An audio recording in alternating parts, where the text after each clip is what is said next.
সারা দেশের মতো সিরাজগঞ্জেও diesel, petrol ও অকটেনের কিন্তু সংকট রয়েছে। তবে জেলা প্রশাসনের পক্ষ থেকে সুশৃঙ্খলভাবে ডিজেল ও অকটেন সরবরাহ করার জন্য ফুয়েল কার্ড চালু করা হয়েছে। এই ফুয়েল কার্ড এ পর্যন্ত জেলায় 22,000 ফুয়েল কার্ড বিতরণ করা হয়েছে।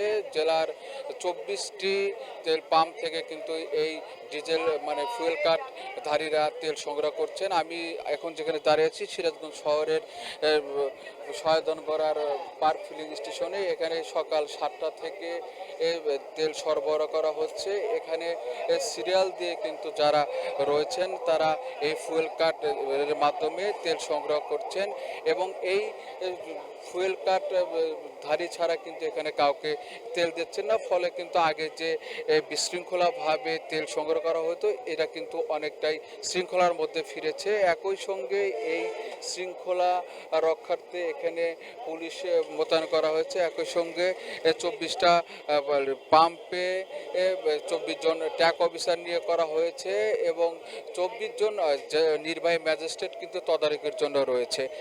এখন পর্যন্ত কিন্তু এই সংকট যে রয়েছে সেটা হচ্ছে ডিজেলের।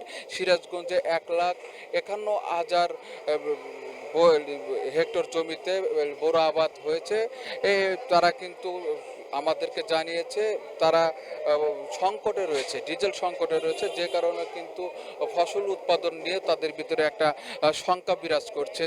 তবে জেলা প্রশাসনের পক্ষ থেকে এবং কৃষি সম্প্রসারণ অধিদপ্তরের পক্ষ থেকে একটি মনিটরিং সেল গঠন করা হয়েছে, যে যারা প্রকৃত কৃষক রয়েছেন এবং সেচ পাম্প দ্বারা খেতে পানি সরবরাহ করা হয় তাদের কিন্তু ডিজেল নিশ্চিত করার জন্য তারা তদারকি করছেন, এমনটাই কিন্তু জেলা প্রশাসনের পক্ষ থেকে আমাদেরকে জানিয়েছেন। তবে একটা বিষয় বলে রাখি যে এখন পর্যন্ত সিরাজগঞ্জের এই 24টা ফিলিং স্টেশনে জন্য প্রায় 22,000 ফুয়েল কার্ড সরবরাহ করা হয়েছে জেলা প্রশাসনের পক্ষ থেকে।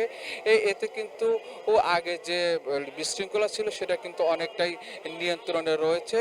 এতে কিন্তু খুশি চালকরা এবং পাম্পের মালিকরাও কিন্তু অনেকটা স্বস্তির মধ্যে তেল সরবরাহ করছেন। তবে আজকে শনিবার বাগাবাড়িতে তেল ডিপো বন্ধ থাকলেও কিন্তু তারা মানুষের যে ভোগান্তি দূর করার জন্য কিন্তু তারা এই তেল আজকেও সরবরাহ নিশ্চিত করেছেন। উত্তরাঞ্চলের 16টি জেলা এবং ময়মনসিংহ বিভাগের অধিকাংশ জায়গায় কিন্তু এই বাগাবাড়ি তেল ডিপো থেকে তেল সরবরাহ করছে এবং বাগাবাড়ি তেল ডিপোতে সার্বিকভাবে তেল সরবরাহ নিশ্চিত করার জন্য কিন্তু সেখানে সেনা বাহিনী মোতায়েন করা হয়েছে। এই ছিল সিরাজগঞ্জের পাম্পের সার্বিক চিত্র।